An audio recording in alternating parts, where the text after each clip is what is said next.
Okay, let's unpack this. What do taxes, mosquitoes, and maybe that recurring charge you forgot about have in common? Mm-mm.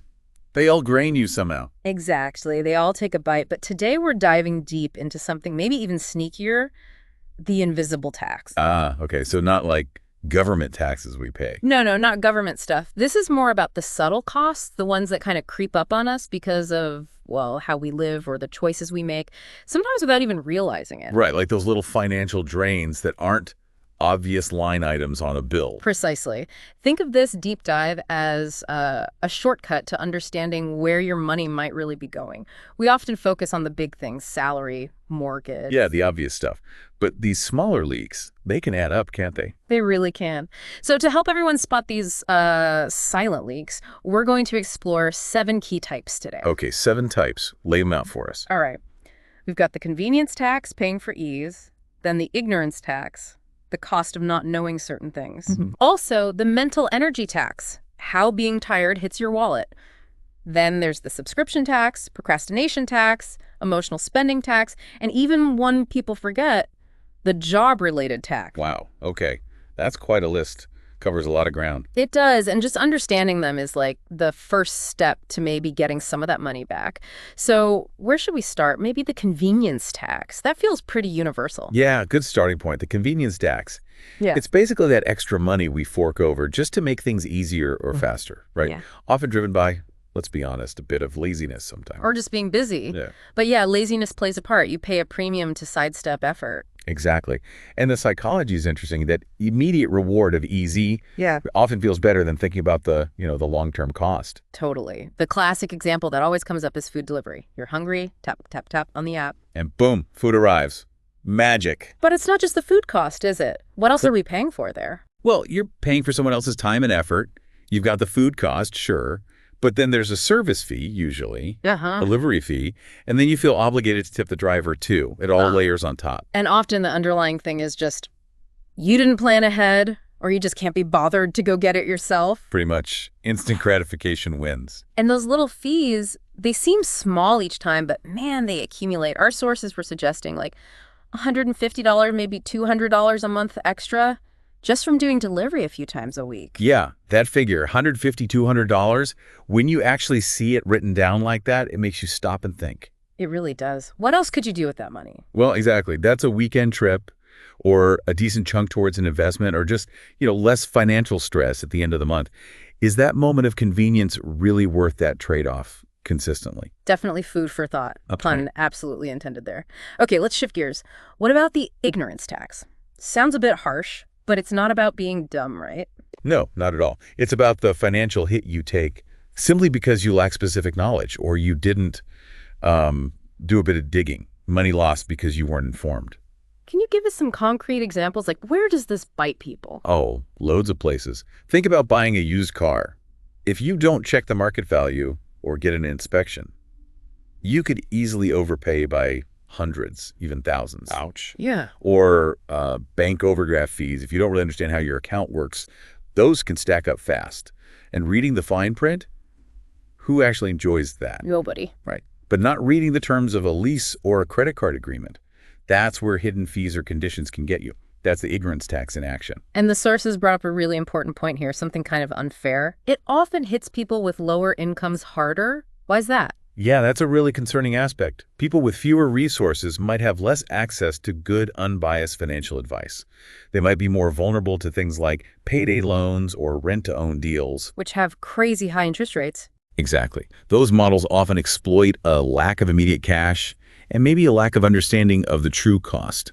Higher bank fees for not maintaining a minimum balance, things like that.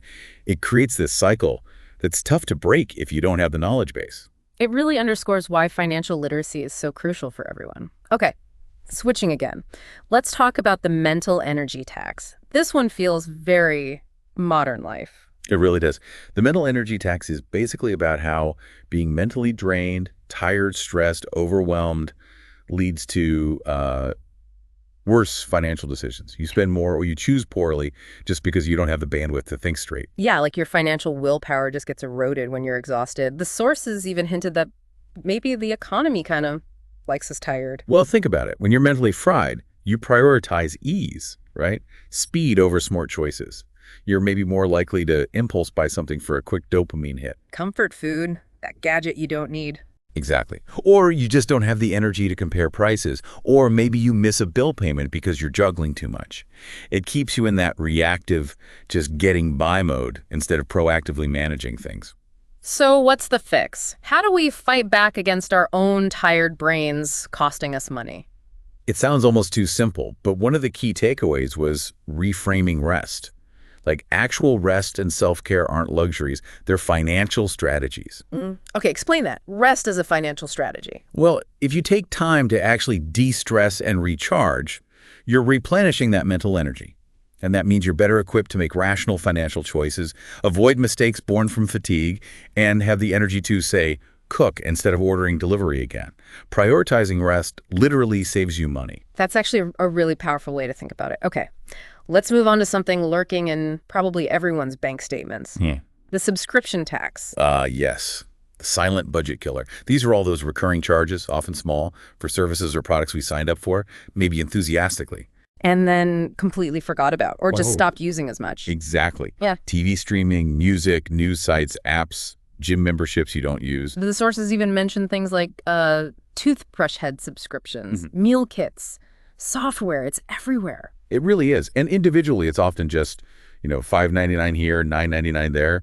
Seems trivial. But it adds up like crazy. It absolutely does. Our research showed examples where someone might have like 15 or 17 of these things running simultaneously. You're basically like unintentionally sponsoring a bunch of small startups without even realizing it. Or big ones. So what's the practical advice here? How do we tame the subscription beast? Regular audits. The suggestion was doing a subscription audit, maybe quarterly. Okay. Just sit down, list out everything that auto-renews, look at your bank statement, your credit card bills, then ask honestly, am I using this? Is it worth the cost to me right now? And be ruthless about canceling what isn't providing real value. Quarterly audit. I like that. Sounds manageable. Okay, next. The procrastination tax. We've all paid this one, haven't we? Oh, absolutely. This is the cost you incur simply by putting things off, delaying actions you know you need to take. What are the classic examples? Where does procrastination hit the wallet? Late fees are the most obvious one, paying bills after the due date.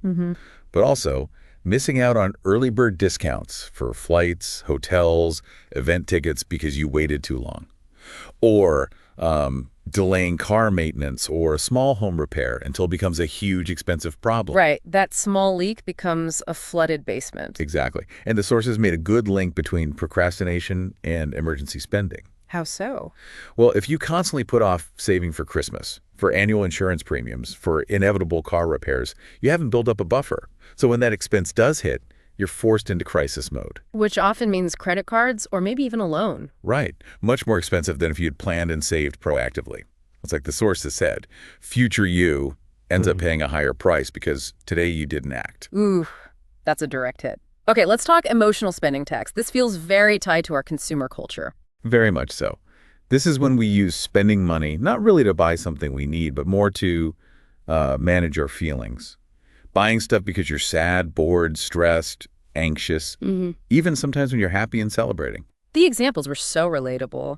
Buying shoes after a bad day, ordering fancy takeout because you feel lonely, grabbing that new gadget just because you're bored scrolling online. Yeah. And look, there's a difference between an occasional conscious treat that can be fine, even good, and a pattern of using shopping as your main coping mechanism for difficult emotions. Because the good feeling from the purchase is usually temporary, right? Exactly. It fades fast, but the credit card bill, that sticks around. Thankfully, the sources also pointed towards healthier and cheaper ways to cope. Yeah. And it's stuff we know, but it's good to be reminded. Like going for a walk outside, journaling, talking to a friend, watching funny cat videos. Can't underestimate cat videos. Never. But seriously, these things can actually regulate your emotions more effectively and sustainably than buying something you might regret later. And they're free. Good reminders. Okay, last one on our list, and it's a big one for anyone with a job. The job-related tax. Right. This covers all those costs that kind of come attached to having a job and earning that paycheck. We focus on the income, but we often forget the expenses required to get that income. The sources listed quite a few. What are the main ones we should think about? Well, the commute is a big one. Gas, wear and tear on the car, maybe public transport fares, plus the value of your time spent commuting. That's huge. Yeah, time is definitely money there. Then there's buying lunch out if your workplace doesn't have decent facilities. The cost of professional clothing suits, uniforms, whatever you need specifically for work. Childcare is a massive one for parents. Absolutely massive. And sometimes things like professional development or mandatory certifications cost money too. Even the opportunity cost time spent at work is time you can't spend on a side hustle or other potentially income-generating things. It's true. When you start adding it all up, it's not insignificant. Not at all. Over weeks, months, years, it can be a really substantial amount, which leads to the question. Can you actually reduce these job-related costs? You can try. The sources had some practical ideas, simple stuff like packing your lunch more often instead of buying it. Makes a difference. A big difference over a year. Negotiating for remote work, even just a day or two a week, can slash commuting costs. Investing in skills to get a better paying job can help offset these costs too. It's about seeing your time and energy as valuable assets you need to manage. Okay, so we've walked through these 7 invisible taxes. Convenience, ignorance, mental energy, subscriptions, procrastination, emotional spending, job-related costs. It can feel a bit like, wow, money's leaking out everywhere. Makes you feel overwhelming, yeah. But the key takeaway from the sources wasn't that it's one giant hole in your finances. It's usually lots of smaller drips. Little leaks. Exactly. Easy to ignore one drip, but together they flood the boat. And the research gave some example numbers just to illustrate. What were they again? Yeah, just as an illustration, they tossed out figures like maybe someone spending $200 a month on convenience stuff. Okay. Another, say, $75 on fees and forgotten subscriptions. Right. And maybe another $100 on those emotional buys or random treats. So you put those together, $200, $75, $100, that's $375 a month. Yeah. And then you annualize that. Wow, that's over $4,500 a year. Exactly. And when you see that number, suddenly those little leaks don't seem so little anymore. No kidding. That's debt repayment money. That's a solid emergency fund buffer. That's investment money. That's less stress. Precisely. It puts it all in perspective. That's money that could be working for you instead of just disappearing. Okay, so the crucial part then, how do we actually fight back? What can people listening actually do about these invisible drains? Well, now that we've sort of shone a light on them, the next step is practical strategies. It really comes down to more awareness and being more intentional. And the first step, according to the sources, is just tracking, knowing where it's all going. You got it. You can't fix a leak if you don't know where it is. So using budgeting apps, things like YNAB or Mint were mentioned, or even just a simple spreadsheet, whatever works for you to get a clear picture of income versus outgoings, that awareness is step one. Makes sense. And the next strategy was called audit your life. Sounds serious. A little bit, Ugh. but just means proactively reviewing things regularly, like that quarterly subscription audit we talked about. Right. But also looking at your overall spending habits. Where are you consistently overspending? What can you maybe automate, like bill payments to avoid late fees? What services can you downgrade? What can you just eliminate because it's not adding value anymore? That quarterly review sounds like a really good habit to build. Okay, what else? There was something about a broke-proof budget. Yeah, basically building a budget designed to be more resilient, to stop you from making those reactive, expensive decisions. What does that look like? Key things mentioned were meal planning cuts down on impulse food buys, setting up auto bill pay where possible, maybe trying out a no-spend challenge for a week or a month just to reset habits. And the big one, building and protecting that emergency fund. That emergency fund feels like it directly tackles some of those procrastination and mental energy taxes, doesn't it? It's a huge buffer. Having that cash cushion means an unexpected car repair doesn't automatically mean high-interest debt. It reduces the stress, which helps you make better decisions overall. Okay, vital. Then there was the advice. Learn before you burn. Cash. Yes. Investing a little time in your own financial education. How does that help specifically with these invisible taxes? Well, the more you understand about how money works, about investing, about common financial traps, the better equipped you are to spot these things and make smarter choices. Even just 30 minutes a week listening to discussions like this, reading articles, whatever, can have a huge return on investment by helping you avoid costly mistakes. Knowledge really is power here. Definitely. Okay, and the last strategy was about time. Treat time like money. Yeah, this is about recognizing that your time is valuable. Wasting time on things that don't benefit you financially or emotionally can indirectly cost you money. How so? Like scrolling social media leads to impulse buys. That's one example. Or maybe time spent complaining about a fee could be better spent actually calling the company to try and get it waived. It's about being intentional with how you use your hours, protecting that resource, just like you protect your money. Maybe using some free time to learn a skill that could increase your income later. Right. So pulling it all together, the message seems to be, yeah, these invisible taxes are everywhere, they're real, but they're not unbeatable. Not at all. Once you see them, once you become aware, you can start taking steps, implementing even just a few of these strategies. Tracking, auditing, budgeting, learning, valuing your time can start plugging those leaks. It really shifts the focus, doesn't it? Financial well-being isn't just about earning more, it's also about stopping these constant small drains. Absolutely. It's about keeping more of what you already have by being more mindful of how it flows out. This has been super insightful, so maybe a final thought for everyone listening. As you go about your week, just pause and think. Which one of these invisible taxes really resonated with you after hearing this? Convenience? Subscriptions? Procrastination? Yeah, just pick one. Just one. And think, what's one small, concrete action you could take this week to start tackling just that one? Maybe it really is canceling that one streaming service you don't watch anymore, or packing lunch one extra day, or finally making that call you've been putting off. That first small step can make a surprising difference. It really could. It might be the start of reclaiming a whole lot more of your own money than you realize.